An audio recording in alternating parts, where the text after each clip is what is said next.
प्रिय विद्यार्थियों, ऑनलाइन क्लासों के अंतर्गत आज हम वैद्युत धारा का एक अन्य टॉपिक लेकर चलते हैं कि मुक्त इलेक्ट्रॉनों का अपवहन वेग या अनुगमन वेग या इसको हम बोलते हैं ड्रिफ्ट वेलोसिटी। अब लास्ट लेक्चर में जो है मैंने तुम लोगों को ये बताया था कि जब हम किसी चालक को लेते हैं तो चालक में जो है वो आपके मुक्त इलेक्ट्रॉन जो है वो अपने ऊष्मीय विक्षोभ के कारण अनियमित जो है वो आपकी गति करते हैं या यादृच्छिक गति करते हैं। कमरे के ताप पर इन मुक्त इलेक्ट्रॉनों की जो यादृच्छिक गति होती है या यादृच्छिक वेग होता है वो वेग जो है वो आपका कहलाता है इसका औसत वेग। और औसत वेग का मान जो है वो आपका होता है 0, जबकि औसत चाल जो है वो लगभग जो है वो आपकी होती है 10⁵ मीटर पर सेकंड की कोटि की, जो कि आपके कमरे के टेम्परेचर पर ये होती है।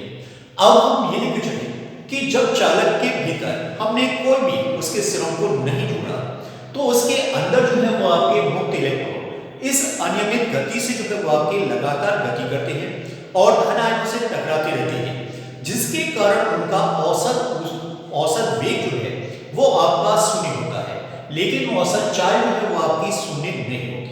और अगर हम किसी चालक के भाग को लेकर चले तो उस चालक में से गुजरने वाले नेट आवेश का मान जो है वो आपका 0 होता है, इसलिए उस चालक में से प्रवाहित होने वाली धारा का मान भी 0 होता है।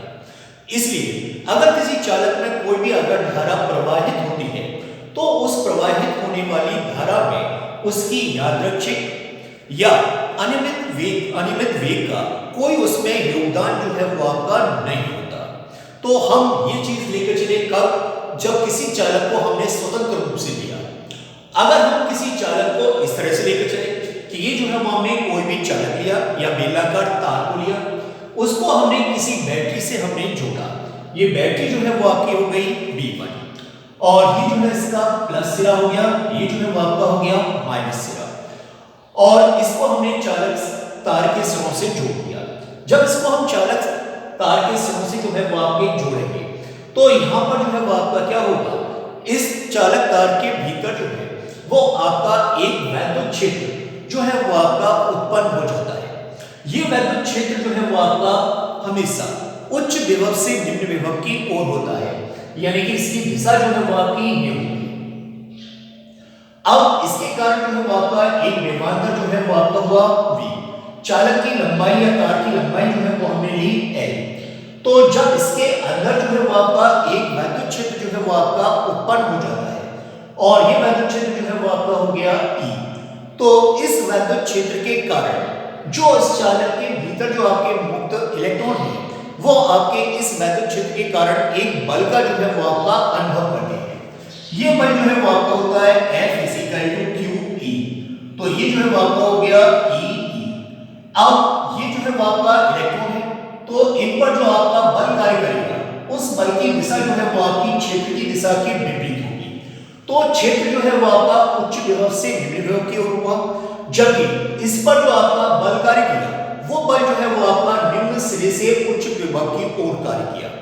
अब ये बल जो है वो आपका हो गया F = E। अब इस बल के कारण जो है वो आपका क्या होता है, एक त्वरण जो है वो आपका उत्पन्न होता है। ये त्वरण जो है वो आपका हो गया F = mu। तो A = आपका हो गया F/m। F का मान रखें तो ये जो है आपका हो गया E/m। तो ये जो है आपका हो गया त्वरण। अब इस त्वरण के कारण कण के वेग में जो है वो आपकी वृद्धि होनी चाहिए, लेकिन यहाँ पर जो है वो आपका क्या होता है कि ये जो आपका त्वरण होता है इस त्वरण के कारण ये कण को जो है वो आपका एक त्वरित गति जो है वो आपकी प्रदान नहीं करता, बल्कि ये जो है वो आपका क्या होता है कि अन्य धन आवेशित कणों से जो है वो आपके लगातार जो है वो आपके टकराते हैं, जिससे इसके संवेग में जो है वो आपकी कमी आती है। और ये जो है वो आपका त्वरण जो है वो इन इलेक्ट्रॉनों को जो है वो आपका केवल एक नियत सूक्ष्म वेग ही आपका दे पाता है। उस नियत सूक्ष्म वेग को जो है वो हम कहते हैं ड्रिफ्ट वेलोसिटी। यानी कि ये जो है वो आपका एक नियत सूक्ष्म वेग जो है वो आपका दे पाता है। इस नियत सूक्ष्म वेग को ही हम कहते हैं अनुगमन वेग या अपवहन वेग। और ये जो है वो आपका हो गया vd। d का मतलब आपका हो गया ड्रिफ्ट, v का मतलब आपका हो गया वेलोसिटी। और इस vd का मान जो है वो लगभग आपका 10⁻⁻⁴ मीटर पर सेकंड की कोटि का होता है। तो ये जो है वो आपका क्षेत्र की दिशा की जो है वो आपके विपरीत जो है वो आपका होता है। अब यहां से हम ये लेके चले कि ये जो है वो आपका हो गया ड्रिफ्ट वेलोसिटी और इसका मान जो है वो आपका 10⁻⁻⁴ मीटर पर सेकंड की कोटि का आया। अब यहां पर हम ये लेके चले कि इनमें हम संबंध को लेके चले तो vd = आपका होता है a टाउ। अब यहां पर जो है वो आपका क्या है कि a और vd ये दोनों जो है वो आपकी हो गई सदिश राशियां, जबकि टाउ जो है वो आपका हो गया श्रांतिकाल। और श्रांतिकाल कल मैंने लास्ट पीरियड में जो है तुम लोगों को बताया था कि श्रांतिकाल जो है वो आपका क्या होता है कि मुक्त इलेक्ट्रॉनों द्वारा धन आयनों से हुई दो क्रमागत टक्करों के बीच लगा समय जो है वो आपका कहलाता है श्रांतिकाल। और ये जो है वो आपका 10⁻⁻14 सेकंड की कोटि का होता है। अब यहां से देखो vd = a टाउ। अब a जो है वो हमने अभी निकाला, a = आपका होता है E/m और ये जो आपका हो गया टाउ। अब यहां से हम ये लेके चले vd = a टाउ, a की वैल्यू आपकी हो गई E/m। अब यहां से हम ये लेके चले E = आपका होता है v/n। तो ये जो आपका हो गया vd = ev/ml और ये जो आपका हो गया टाउ। अब यहां से हम ये लेके चले कि इससे vd ये प्रोपोर्शन आपका हो गया e कि जो आपका अनुमान या अपवहन वेग है उसका मान जो है वो आपका वैद्युत क्षेत्र पर जो है वो आपका निर्भर करता है। और वैद्युत क्षेत्र की जो है वो आपके अनुक्रमानुपाती होता है कि जैसे जैसे वैद्युत क्षेत्र जो है वो आपका बढ़ेगा वैसे वैसे इस अनुमान वेग का मान भी आपका बढ़ेगा। और यही पर जो है वो आपका हो जाता है E = v/n। अब दूसरा हम लेके चले कि vd प्रोपोर्शनल है आपका टाउ कि इस vd का मान जो है वो आपका श्रांतिकाल पर जो है वो आपका निर्भर करता है। और श्रांतिकाल को अगर हम लेके चले तो टाउ ये जो है वो आपका होता है λ/Vrms और ये जो है वो आपका टाउ λ/Vrms √3kT/m। तो ये टाउ प्रोपोर्शनल आपका हो गया 1/√t। तो ये जो है वो आपका ताप के व्युत्क्रमानुपाती होता है अनुमान को श्रांतिकाल। तो टाउ प्रोपोर्शनल आपका हो गया 1/t। तो vd प्रोपोर्शनल भी आपका हो गया 1/√t।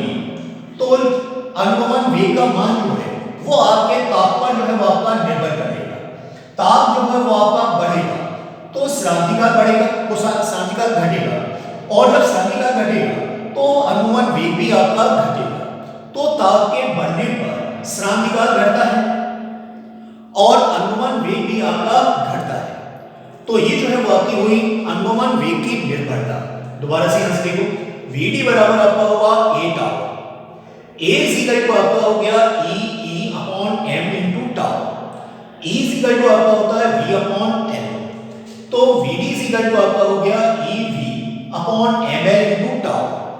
अब यहां से जो है वो हम ये लेकर चले इस वाले फॉर्म में से तो vd प्रोपोर्शनल आपका हो गया e के अनुमान वेग का मान जो है वो चालक में उपस्थित वैद्युत क्षेत्र की तीव्रता पर निर्भर करता है या वैद्युत क्षेत्र पर निर्भर करता है और उसकी जो है वो आपके अनुक्रमानुपाती होता है।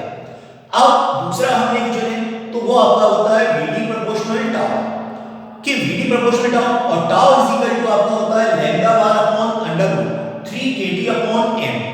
तो टाउ का मान जो है वो ताप पर जो है वो आपका निर्भर करता है और उसके व्युत्क्रमानुपाती होता है। तो ताप के बढ़ने पर श्रांतिकाल घटेगा और जब श्रांतिकाल घटेगा तो अनुमान वेग भी आपका घटेगा। तो vd प्रोपोर्शनल आपका हो गया 1/√t। तो ताप के बढ़ने पर अनुमान वेग जो है वो आपका घटता है। तो ये जो है वो आपका होता है किसी मुक्त इलेक्ट्रॉन का अपवहन वेग या अनुमान वेग। अब इसी में हम एक अन्य टॉपिक को लेकर चलते हैं, वो आपका होता है धारा का।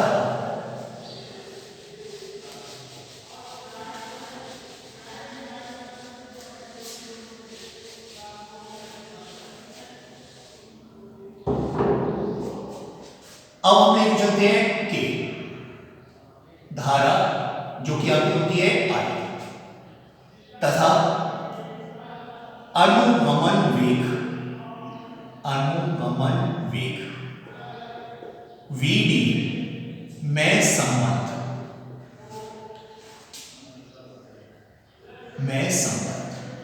अब इसके लिए हम ये लिख चुके कि हमने एक चालक को लिया जो कि हमने एक तार के रूप में लिया कि ये जो है वो आपका एक बेलनाकार चालक तार हो गया। इसके अनुप्रस्थ काट का क्षेत्रफल जो है वो आपका हो गया A। अब यहां पर A जो है वो आपका हो गया अनुप्रस्थ काट क्षेत्रफल। अब दूसरा जो है वो हम लेते हैं स्मॉल n। तो स्मॉल n जो है ये सबसे ज्यादा याद रखने की चीज है कि स्मॉल n जो है वो है आपका मुक्त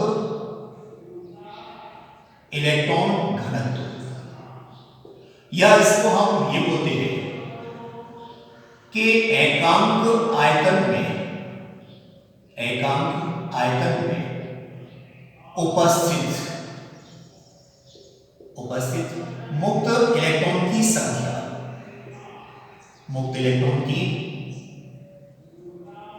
संख्या, तो ये जो है वो आपका होता है इलेक्ट्रॉन घनत्व या मुक्त इलेक्ट्रॉनों की संख्या, और ये जो है वो आपका हो गया N।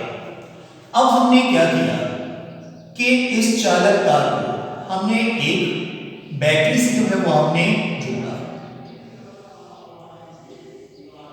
जब इसको हम किसी बैटरी से जो है वो आपका जोड़ेंगे तो इसके सिरों पर जो है वो आपका एक विभवांतर जो है वो आपका उत्पन्न हो जाएगा।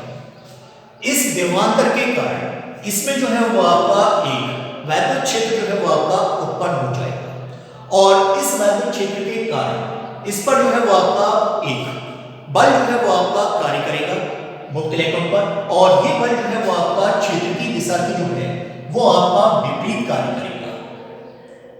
जब क्षेत्र की दिशा की विपरीत जो है वो आपका ये बल कार्य करेगा तो ये मुक्त इलेक्ट्रॉन जो है वो आपके अनुगमन वेग से जो है वो आपके गति करते हैं, यानी कि एक नियत सूक्ष्म वेग से जो है वो आपके गतिमान होंगे। तो इन मुक्त इलेक्ट्रॉनों का वेग जो है वो आपका होगा अनुगमन वेग या अपमान वेग, जिससे कि ये इलेक्ट्रॉन जो है मुक्त इलेक्ट्रॉन वो आपके गति करेंगे। अब इसके लिए हमने क्या किया कि यहां पर हमने एक इसका खंड लिया, तो ये जो आपका एक खंड हो गया। इस खंड की जो लंबाई हमने ली वो आपकी ली डेल्टा x, तो ये जो आपका हो गया डेल्टा x। अब इलेक्ट्रॉनों का जो अनुगमन वेग है वो आपका हो गया v। अब ये जो आपके मुक्त इलेक्ट्रॉन है यहां से यहां तक पहुंचने में इनको लगा डेल्टा t समय, तो ये समय जो है वो आपका हो गया डेल्टा t, और प्रत्येक मुक्त इलेक्ट्रॉन पर जो आपका आवेश है उस आवेश को हमने लिया q, तो q जो है वो आपका हो गया मुक्त इलेक्ट्रॉन का आवेश। अब हम यहां से धारा तथा अनुगमन वेग में संबंध लें, तो जब इसको हमने बैटरी से जोड़ा, तो जब बैटरी से हम इसको जोड़ेंगे तो इसमें एक धारा का प्रवाह जो है वो आपका होगा, और ये धारा जो है वो आपकी हो गई I। तो यहां पर हम ये लिख चले I is equal। अब माना कि इस खंड में प्रवाहित होने वाली धारा को लेकर चले, तो इस खंड में प्रवाहित होने वाले आवेश को लेकर चले, तो वो आवेश जो है वो आपका हो गया डेल्टा q, और यहां से यहां तक पहुंचने में लगा समय जो है वो आपका क्या है डेल्टा t, तो I is equal to आपका हो गया delta q upon delta t। अब डेल्टा q के मान को लेकर चले, तो अब इसकी लंबाई जो है वो आपकी क्या हो गई डेल्टा x, इसके अनुप्रस्थ काट का क्षेत्रफल जो है वो आपका हो गया a, तो इस भाग का आयतन जो है वो आपका हो गया, इस भाग का आयतन ये जो आपका हुआ डेल्टा x इंटू a, तो ये हो गया आयतन। अब आवेशित कणों की या मुक्त इलेक्ट्रॉनों की संख्या को लेकर चले, तो जो मुक्त इलेक्ट्रॉनों की संख्या है इस क्षेत्र में वो संख्या जो है वो आपकी क्या हो गई डेल्टा x a, और वो एकांक आयतन मुक्त इलेक्ट्रॉनों की संख्या n, तो ये जो है वो आपका हो गया एन ए डेल्टा एक्स। अब आवेश को लेकर चले तो वो आवेश जो है वो आपका हो गया डेल्टा क्यू। तो संख्या जो है वो आपकी हो गई डेल्टा एक्स ए एन और प्रत्येक बार आवेश जो है वो आपका हो गया क्यू। तो ये जो है वो आपका हो गया इसमें से होकर जाने वाला या प्रवाहित होने वाला आवेश। तो delta q is equal to delta x A n q. अब आई का मान लेके चले तो आई इज इक्वल टू आपका हो गया a n q delta x upon delta t. अब यहां से ये देखो डेल्टा एक्स ये तो हो गई इसकी लंबाई यानी कि दूरी, डेल्टा टी जो है वो आपका हो गया समय। तो 4 बराबर आपका होता है दूरी बटे समय। तो I इज इक्वल टू आपका हो गया n a और ये जो है वो आपका हो गया v। तो ये संबंध जो है वो आपका हुआ I is equal to n e a v t। अब ये जो है वो आपका I हो गई धारा, v d जो है वो आपका हो गया अनुगमन वेग। तो ये जो है वो आपका धारा तथा अनुगमन वेग में संबंध होता है कि I is equal to n e a v d या n a q v d। अब यहीं पर हम ये लेकर चलते एक इसमें हम ये लेकर चलते हैं धारा घनत्व। धारा घनत्व धारा घनत्व जो है वो आपका क्या होता है कि J और J इज इक्वल टू आपका होता है I अपॉन A। अब J is equal to I तो n a q और ये जो है वो आपका v d अपॉन A। तो A से A कैंसिल आउट तो J बराबर आपका हो गया n q और ये जो है वो आपका हो गया v d। तो ये जो है वो आपका हो गया धारा घनत्व तथा अनुगमन वेग में संबंध कि J is equal to n q v d। अब इसको एक बार फिर दोबारा से देखो कि धारा I तथा अनुगमन वेग v d में हम संबंध को लेकर चले। तो इसके लिए हमने क्या किया, एक हमने चालक तार को लिया और इस चालक तार के सिरों को हमने एक बैटरी से जो है वो आपका जोड़ दिया। जब इसको हम एक बैटरी से जो है वो आपका जोड़ेंगे तो इस चालक तार के सिरों पर एक विभवांतर जो है वो आपका उत्पन्न हो जाता है और ये विभवांतर जो है वो आपका हो गया V। इस विभवांतर के कारण इस चालक के भीतर एक वैद्युत क्षेत्र जो है वो आपका उत्पन्न हो जाता है और इस वैद्युत क्षेत्र की दिशा जो है वो आपकी उच्च विभव से निम्न विभव की ओर होती है। इस वैद्युत क्षेत्र के कारण इस चालक के भीतर जो आपके मुक्त इलेक्ट्रॉन है वो आपका एक बल का अनुभव करेंगे यानी कि वैद्युत बल का अनुभव करेंगे। तो ये जो है वो आपके मुक्त इलेक्ट्रॉनों पर आवेश जो है वो आपका हुआ ऋण, जिसके कारण जो बल कार्य करेगा वो क्षेत्र की दिशा के विपरीत होगा यानी कि ये बल जो है वो आपका निम्न सिरे से यानी निम्न विभव से उच्च विभव की ओर कार्य करेगा, जिसके कारण ये इलेक्ट्रॉन जो है वो आपके अनुगमन वेग vd से जो है वो आपके गति करते हैं। ये जो है वो आपका एक या सूक्ष्म वेग जो है वो आपका होता है। अब यहां पर देखो कि सबसे पहले हमने ये लिया कि जो आपका चालक तार है उसके अनुप्रस्थ तार का क्षेत्रफल जो है वो आपका हो गया a। इस चालक तार के एकांक आयतन में उपस्थित मुक्त इलेक्ट्रॉनों की संख्या जो है वो आपकी हो गई n या इसी को हम बोलते हैं मुक्त इलेक्ट्रॉन घनत्व। अब ये आपके इलेक्ट्रॉन जो है वो आपके अनुगमन वेग vd से गति करते हैं और प्रत्येक मुक्त इलेक्ट्रॉन पर हमने आवेश को लिया q। अब हमने क्या किया, इसमें एक खंड को हमने लिया, इस खंड की लंबाई जो है वो आपकी हो गई डेल्टा x और इसमें इलेक्ट्रॉनों को एक सिरे से दूसरे सिरे तक जाने में लगा समय जो है वो आपका हो गया डेल्टा t। तब इसमें प्रवाहित होने वाली धारा जो है वो आपकी हो जाएगी I delta q upon delta t। तो डेल्टा q जो है वो आपका हो गया इस भाग में प्रवाहित होने वाला नेट आवेश और t जो है डेल्टा t हो गया समय। अब यहां पर आवेश के मान को निकालते हैं तो सबसे पहले इस भाग का हम निकालते हैं आयतन। तो अनुप्रस्थ काट का क्षेत्रफल जो है वो आपका हो गया a और लंबाई जो है वो आपकी हो गई डेल्टा x। तो आयतन जो है वो आपका हो गया डेल्टा x इंटू a। अब इसमें उपस्थित मुक्त इलेक्ट्रॉनों की संख्या लेकर चले तो आयतन डेल्टा x a और एकांक आयतन में उपस्थित मुक्त इलेक्ट्रॉनों की संख्या n। तो टोटल संख्या जो है वो आपकी क्या हो गई आवेशित कणों की या मुक्त इलेक्ट्रॉनों की डेल्टा x a n और प्रत्येक वो आपका है Q, तो प्रवाहित होने वाला आवेश जो है वो आपका हो गया delta x a n q। अब I delta Q upon delta T, तो मान रख दिया, तो ये जो है वो आपका हो गया n a q delta x upon delta T। अब 4 बराबर होता है दूरी बटे समय, तो ये दूरी जो है वो आपकी हो गई डेल्टा x और पहुंचने वाला समय डेल्टा T, तो ये जो है वो आपका हो गया Vd delta x upon delta T, तो ये जो है वो आपका हो गया I n a q Vd। अब यहीं पर अब ये लेकर चले, धारा घनत्व जो है वो आपका होता है J I अपॉन a, तो यहां से जो है वो आपका I का मान का n a q Vd upon a से a कैंसिल आउट, तो ये जो है वो आपका हो गया J n q Vd, तो ये जो है वो आपका धारा घनत्व तथा अनुगमन वेग में संबंध, ये जो है वो आपका हो गया धारा तथा अनुगमन वेग में संबंध। अब यहीं पर आगे जो है वो हम इसको कन्वर्ट कर सकते हैं, तो Vd के मान को जो है वो हम कन्वर्ट कर सकते हैं, तो Vd एटा और a की जो है वो आपका हो गया E अपॉन m, तो उसी के अनुसार इसको हम आगे अन्य रूप में जो है वो आपका परिवर्तित कर सकते हैं।